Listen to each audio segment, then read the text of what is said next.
Pagué sus cuentas, sus viajes y hasta su universidad, pero cuando dejé de transferirles dinero, me acusaron de destruir a la familia. Me llamo Adriana. Tengo 33 años. Y esta historia comenzó cuando tenía apenas 24. Todavía no sé en qué momento pasé de ser la hija que quería ayudar, a convertirme en el blanco perfecto para todos los reclamos de mi familia. Cuando mi papá se quedó sin trabajo, yo ya tenía mi primer empleo estable. Era recepcionista en una empresa de transporte, y ganaba lo justo para vivir sola y mandar algo a casa. No era mucho, pero ellos lo agradecían como si fuera oro. Mi mamá siempre decía, tu ayuda nos está salvando, hija. Y eso me bastaba. Después de todo, yo fui criada con la idea de que los hijos responsables ayudan a sus padres cuando lo necesitan. Que, si tienes con qué, no preguntas, solo das. Que, si alguien de la familia cae, el resto lo sostiene. Por eso, cuando mi hermano menor, Esteban, repitió el último año de secundaria y quiso volver a intentar entrar a la universidad privada, yo dije que sí. Yo le pagué la matrícula. Le compré libros. Le mandé plata para los pasajes. Y le compré un portátil a crédito, como dijeron ellos. Aunque fui yo quien pagó las 12 cuotas. Después vino el cumpleaños de 50 de mi papá. Querían hacer algo especial. Una escapada a la playa, algo para que se despeje, dijo mi mamá. Y yo, como siempre, abrí la billetera. Después vinieron los arreglos de la casa. Una gotera en la cocina. La heladera rota. La lavadora que ya no servía. Y yo siempre decía que sí. Durante años, me fui acostumbrando a vivir con lo justo. No tenía auto.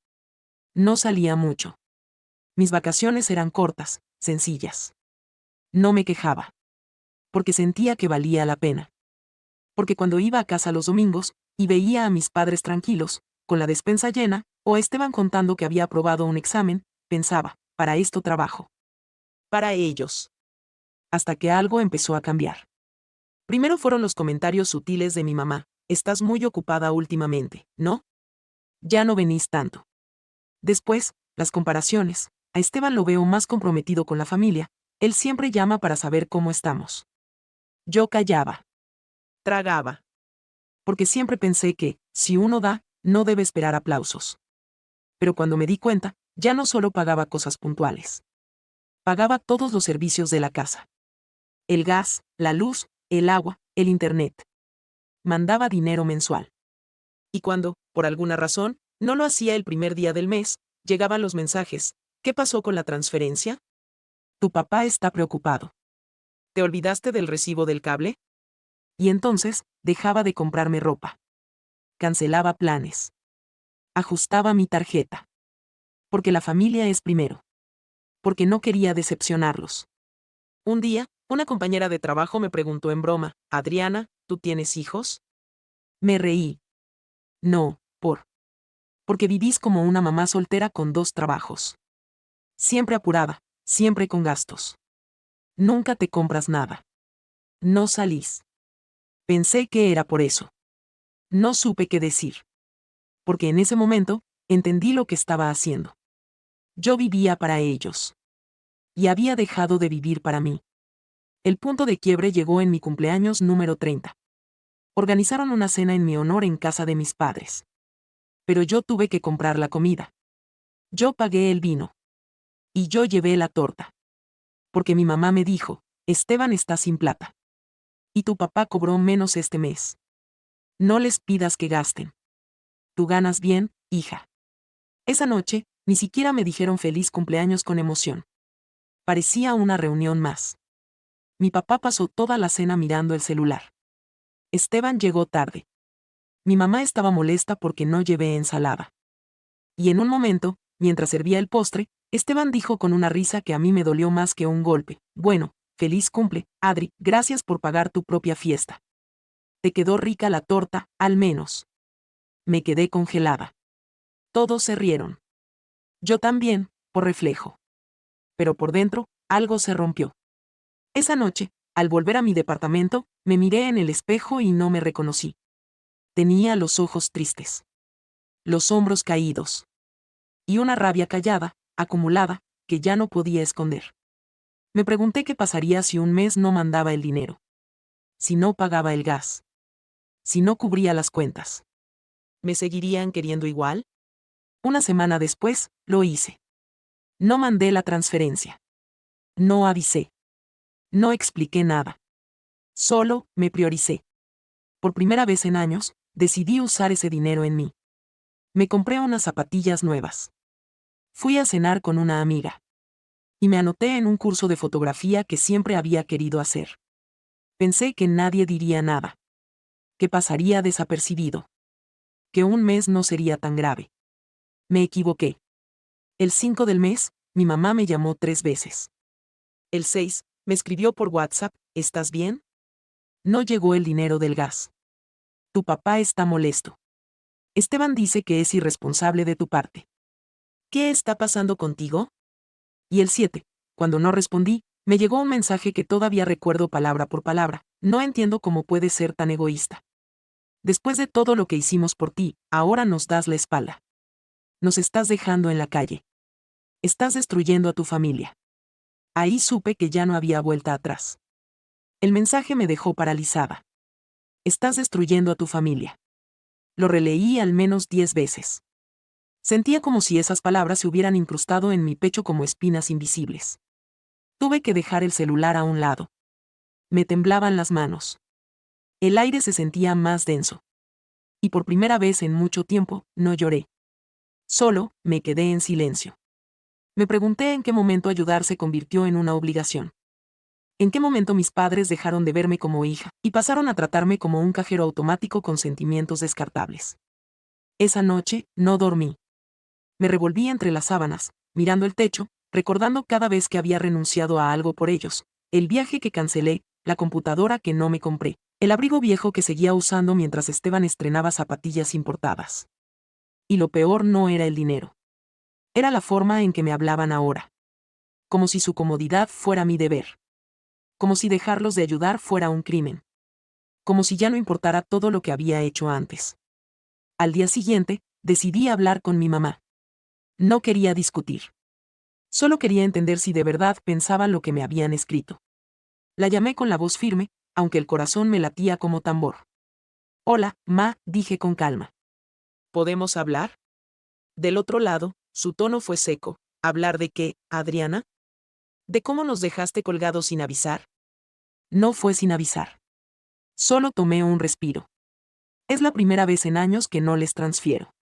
Pensé que no era tan grave. ¿No es tan grave? Tu papá tuvo que pedir prestado para pagar el gas. Estamos apretados. Esteban está sin ingresos fijos.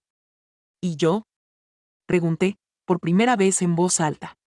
¿Alguien se preguntó si yo estaba apretada? ¿Si yo también necesitaba ayuda, o al menos comprensión? Se hizo un silencio. Luego, ella respondió, tú tienes trabajo. Tienes tu vida resuelta. No te hace falta nada. Esa frase fue un balde de agua fría. ¿No me hace falta nada? ¿Eso justifica que me expriman hasta dejarme vacía? No seas dramática, Adriana. Siempre fuiste la fuerte. Siempre pudiste con todo. No entiendo por qué ahora te haces la víctima. Corté la llamada. No grité. No insulté. No expliqué nada. Solo colgué. Y sentí cómo se partía algo adentro. Algo que llevaba años aguantando, pidiendo cariño, reconociendo mis sacrificios, esperando que alguna vez alguien me preguntara, ¿y tú cómo estás? Durante los días siguientes, no volví a comunicarme con ellos. Tampoco recibí llamadas. Solo un par de mensajes de Esteban, llenos de sarcasmo. Qué bueno que por fin te acordaste de vivir tu vida. Gracias por dejarnos el desastre. Debe ser lindo comprar zapatillas nuevas mientras mamá calcula si alcanza para el arroz. Era cruel. Pero lo que más dolía es que, en el fondo, yo ya esperaba algo así. Y, sin embargo, parte de mí todavía quería que reaccionaran distinto. Que alguien viniera a tocar mi puerta y dijera, perdón, Adriana. Te cargamos con todo. No nos dimos cuenta de cuánto te quitábamos. Pero no. Nadie vino. Nadie pidió perdón. Fue entonces cuando me animé a hacer algo que llevaba meses postergando. Entré a mi cuenta bancaria, abrí el historial de transferencias, y conté. En los últimos 4 años, había enviado más de $46,000 a mi familia. Entre servicios, emergencias, Préstamos no devueltos, universidad, arreglos, regalos y viajes. Lo tenía todo ahí, documentado. Hasta con descripciones. Pago luz papá Esteban matrícula parcial cumple mamá reparación cocina sentí una mezcla de furia y tristeza. Yo sola había sostenido a 3 personas adultas. Y ahora, me acusaban de destruir lo que yo había construido con tanto esfuerzo. El sábado siguiente, recibí un mensaje inesperado. Era mi tía Marisa, la hermana menor de mi mamá. Hola Adri, ¿puedes venir a casa hoy? Solo quiero charlar un rato. Sin drama. Yo pongo el café. Acepté. Ella siempre había sido distinta. Nunca pedía nada, nunca opinaba, pero cuando yo era chica, era la única que me regalaba libros. Sabía que si alguien podía entenderme, era ella. Cuando llegué, me recibió con un abrazo sincero. Me sirvió café con leche, y me escuchó durante casi una hora sin interrumpirme. Le conté todo. Desde los gastos hasta el mensaje que me habían mandado. Cuando terminé, ella me dijo algo que jamás voy a olvidar. Adriana, tú no destruiste nada. Solo dejaste de sostener una estructura que ya se estaba cayendo sola. Sus palabras me atravesaron. Entonces, ¿por qué me siento tan culpable? Porque te enseñaron que amar es dar hasta que te duela. Pero eso no es amor, Adri. Eso es abuso disfrazado de gratitud. Y tú no mereces eso. Lloré en silencio. Sentí que por fin alguien me veía. No como la hija fuerte, no como la que resuelve todo. Sino como una mujer que también se cansa, que también necesita ser cuidada. Esa noche, volví a casa con una calma que no sentía hace años. No sabía si iba a reconciliarme con mi familia algún día.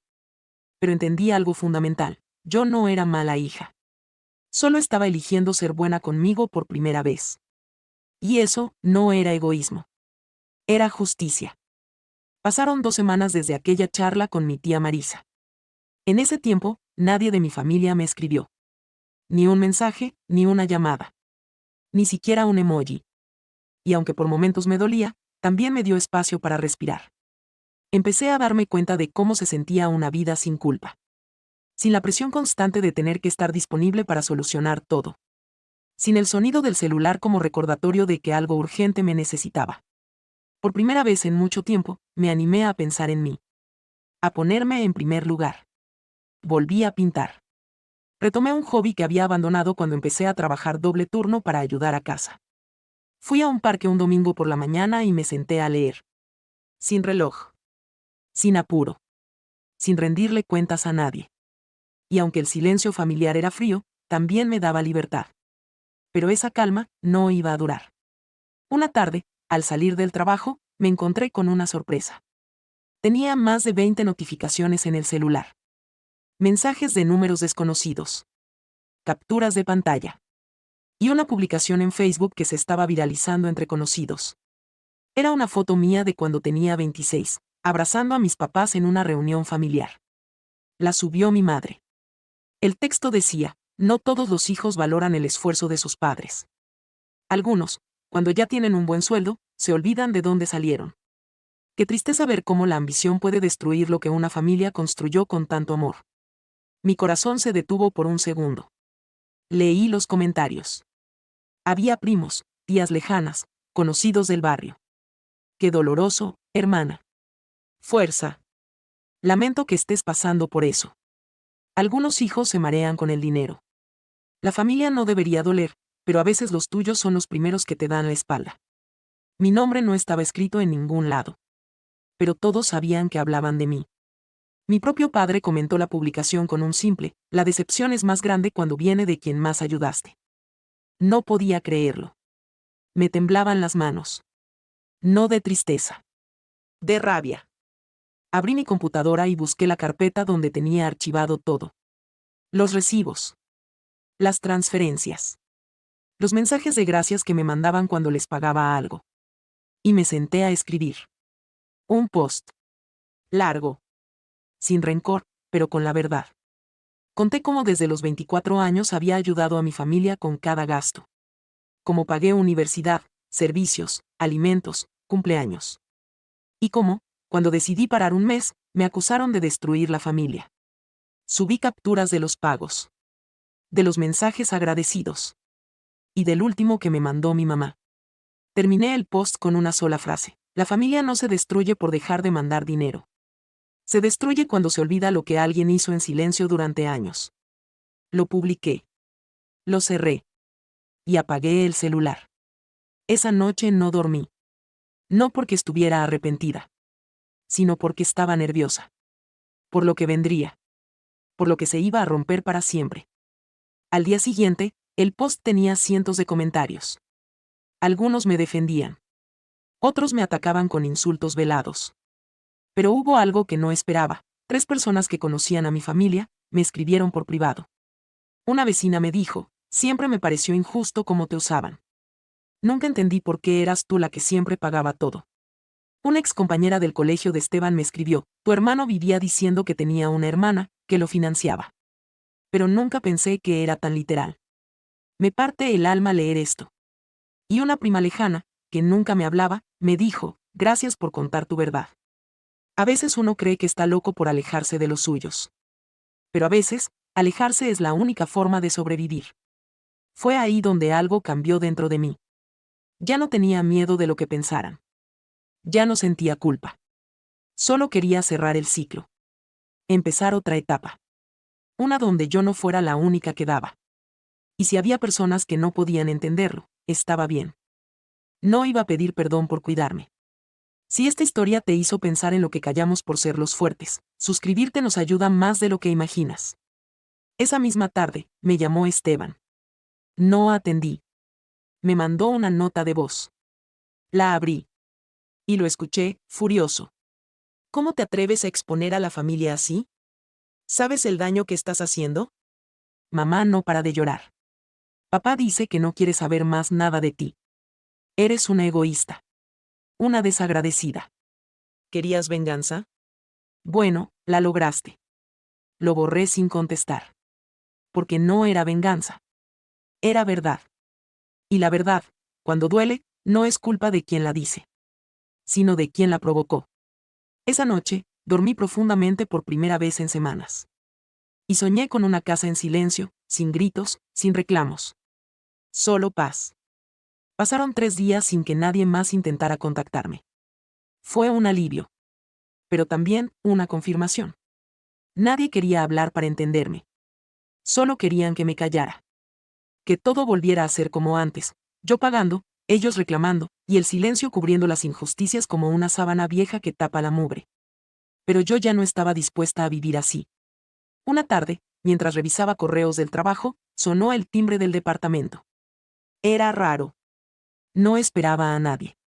Miré por la mirilla. Y me congelé. Mi madre estaba ahí. De pie. Con el rostro serio. Y los ojos cargados de algo que no supe si era tristeza o rabia contenida. Abrí la puerta. Sin decir palabra. ¿Podemos hablar? Dijo, sin mirarme directamente. Asentí. Caminó hasta la mesa del comedor y se sentó como si todavía fuera su casa. Como si nada hubiese pasado. Yo me quedé de pie. Mamá, ¿a qué viniste? Respiró hondo. Se frotó las manos. Y habló, viniste al mundo en medio de una tormenta. Teníamos 1000 problemas. No había dinero. Y tú fuiste mi alegría. Siempre fuiste buena, trabajadora, seria. Por eso siempre confiamos en ti. Porque sabíamos que nunca ibas a fallar. Tragué saliva. No soy un seguro de vida, mamá. Lo sé, dijo rápido, casi como si quisiera evitar que dijera más. Pero las cosas se nos fueron de las manos. Tú creciste. Empezaste a tener tu vida. Y nosotros nos acostumbramos. ¿A qué? Pregunté, ahora con la voz temblando. ¿A vivir de mí? ¿A que yo me rompiera el lomo para pagar todo mientras ustedes se daban el lujo de criticarme? No lo ves, pero Esteban no tiene tu fortaleza. Tu padre tampoco. Tú siempre fuiste la que pudo con todo. Y por eso me exprimieron. Se hizo un silencio espeso. ¿Viniste a pedirme perdón o a justificarte? Mi madre me miró, por fin, directo a los ojos. Vine a pedirte que borres lo que publicaste. Que no sigas hablando mal de nosotros. La familia está en crisis, Adriana. Nos estás exponiendo. Me reí. Una risa amarga. Sola. ¿Te preocupa más lo que piensen los demás que lo que me hicieron? Ella bajó la mirada. No viniste a entender. Viniste a proteger tu imagen, le dije. A salvar lo que puedan de la vergüenza. Pero no a ver el daño que me hicieron. Tú también lastimaste, susurró. Sí. Pero fue después de años de tragarme todo. A mí nunca me dieron ni la mitad de la empatía que hoy me están exigiendo. Ella se levantó. Tomó su bolso. Y dijo la frase que sabía que algún día llegaría: tu padre quiere que sepas que, si seguís así, es mejor que no vuelvas más a casa. No lloré. No respondí. Solo la acompañé hasta la puerta. La abrí. Y le dije, entonces será mejor que me vayan olvidando. Porque no voy a volver a ser la de antes. Y cerré. Esa noche, sentí algo parecido al luto. Pero también, a la libertad. Como si me hubiese quitado una mochila de cemento de la espalda. Como si por fin pudiera caminar sin sentirme culpable por cada paso que daba. Una semana después, llegó una carta. Del banco. A nombre de mi padre. Era un aviso de deuda pendiente por 3 cuotas seguidas de hipoteca impaga. Pensé en tirarla. Pero me ganó la curiosidad. Llamé al número. Confirmé que, efectivamente, el préstamo que había ayudado a refinanciar, cuando yo tenía 27 años, ahora estaba al borde del embargo. Y ahí entendí. ¿Por qué vinieron? ¿Por qué se habían puesto tan nerviosos con el post? No era solo vergüenza. Era miedo. De que, al cortar mi ayuda, todo se les viniera abajo. Me tomé el día. No fui a trabajar. Me preparé un café. Y escribí una última carta. Una para mí. Para cerrar este capítulo. Decía así. Adriana, no estás sola. No eres mala hija. No eres una traidora. Eres una mujer que durante años dio más de lo que tenía, con amor, con paciencia, con fe. Pero también tienes derecho a cansarte. A decir basta. A que tu trabajo sea para ti. A dormir sin culpa. A poner límites sin sentir que eres egoísta. Lo que hiciste por tu familia no se borra. Aunque ellos no lo reconozcan, tú sabes lo que vales. Hoy, te eliges a ti. Y eso no es traición. Es dignidad. Guardé esa carta en una caja donde también puse mis recibos, mis planes postergados, mis sueños anotados en servilletas de café. Todo lo que había postergado, para ayudar a quienes ahora me daban la espalda. Y por primera vez, lo sentí con fuerza, mi vida empezaba ahora. Sin deudas emocionales. Sin culpas heredadas. Sin cadenas invisibles. Solo yo. Libre. Adriana. Ya no se trataba de castigar a nadie. Se trataba de salvarme a mí. Las semanas siguientes fueron raras. Vacías al principio. Silenciosas. Como si la casa me hablara bajito, preguntándome por qué no revisaba si había vencimientos de servicios, si mamá había comprado el medicamento, si Esteban había entregado su tesis. Me costó no abrir esas preguntas como heridas viejas. Pero aprendí a decirme algo simple cada vez que venían: no es tu problema. Y con el tiempo, eso dejó de sonar cruel y empezó a sonar sano. Fueron ellos quienes reaparecieron. Primero fue un mensaje de Esteban: si llegamos a perder la casa, tú vas a tener que vivir con eso. No nosotros. Después, una llamada del número de mi padre. No contesté. Más tarde, una notificación: me mencionaron en un grupo familiar de Facebook. Una foto antigua, donde salíamos todos en Navidad. El texto decía: la familia no se elige, pero algunos deciden abandonarla cuando ya no les conviene. No reaccioné. Ni con enojo, ni con tristeza. Solo pensé, qué fácil es contar la historia cuando eres el que siempre recibió. Y decidí hacer algo distinto. No responder con rabia. Ni con pruebas. Simplemente, con vida. Al mes siguiente, usé el dinero que tenía guardado para hacer ese viaje que soñaba desde hacía años. Me fui sola, con mi mochila, una cámara vieja y mi cuaderno de dibujo. Pasé una semana en una ciudad costera, donde nadie me conocía, y por primera vez, no tenía que justificar cada gasto. No tenía que revisar saldos. Ni responder mensajes de urgencias familiares inventadas.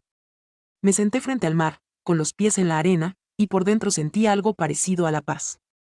No la alegría eufórica de los comerciales. No la felicidad de película. No. Era otra cosa. La calma de no deberle nada a nadie. Al regresar, mi tía Marisa me estaba esperando con una caja de cartón. Tenía cartas, fotocopias de documentos y una nota breve: Adriana, esto te lo iban a ocultar. Pero me parece que tienes derecho a saberlo. Entre los papeles, encontré algo que me hizo cerrar los ojos con fuerza: una copia del testamento. Firmado por mis padres hacía 6 meses. Donde me excluían explícitamente. Y dejaban la casa, el auto y la propiedad del campo familiar a nombre de Esteban. Todo. Ni una línea de agradecimiento. Ni una cláusula de recuerdo. Solo una frase final: nuestra hija Adriana ya tiene una vida hecha. Consideramos que no necesita nada de nosotros. Me ardieron los ojos. No por el testamento, sino por el desprecio contenido en esa frase. No necesitan nada de nosotros. Después de tantos años de dar, me dejaban sin nada y con la culpa. Pero no rompí los papeles. Los guardé. Los leí 2 veces. Y luego los metí en un sobre, junto a una foto mía de hace 2 años. Una donde estaba sonriente, abrazando a mi mamá después de pagar su operación dental. Escribí encima: gracias por enseñarme que quien da por obligación, deja de vivir por elección. Y se lo envié. Sin remitente. 2 semanas después, recibí una llamada de un número desconocido. Era un abogado. Representaba a una persona que quería hacer una transferencia a mi cuenta bancaria por concepto de compensación personal. Le pregunté quién era. No quiso decirlo. Solo agregó que el monto era simbólico, pero sincero. Acepté. No por el dinero, sino por lo que significaba: alguien, allá lejos, entendió. Pasaron 3 meses. No recibí más mensajes. Ni indirectas públicas. Ni pedidos de ayuda. Fue como si finalmente hubieran asumido que ya no estaba disponible para ese rol. El de salvadora. El de hija fuerte sin derecho a cansarse. Y aunque a veces la soledad picaba como sal en la herida, la libertad me sanaba más rápido. Con el tiempo, volví a pintar. A reír sin culpa. A comprarme un abrigo sin pensar en cuántas boletas podría haber pagado con ese dinero. Un día, en una feria de barrio, vi a una chica joven discutir por teléfono. Decía frases que me partieron. Sí, ya sé que falta el gas. Pero no me entra más trabajo, mamá. No soy un cajero. Tengo 23 años. Y tú tienes 2 más en casa. Quise abrazarla. Quise decirle: no estás sola. A muchas nos criaron así. A creer que valemos lo que damos. A que, si no resolvemos todo, no merecemos nada. Pero no le dije nada. Solo la miré. Y la entendí. Porque yo también fui ella. Hoy puedo decirlo sin miedo: mi familia me quiso mientras le servía. Cuando dejé de pagar, dejaron de quererme. Y eso fue lo más triste. Pero también, lo más liberador. Me dolió. Me partió. Pero me reconstruyó. Ya no soy la hija que paga todo. Soy Adriana. La mujer que eligió salvarse a sí misma antes de perderse por completo. Y si alguien, allá afuera, está en la misma situación, solo tengo una cosa para decirle: no estás haciendo mal por pensar en ti. Estás haciendo lo que nadie se atrevió a enseñarte: ponerle límites al dolor.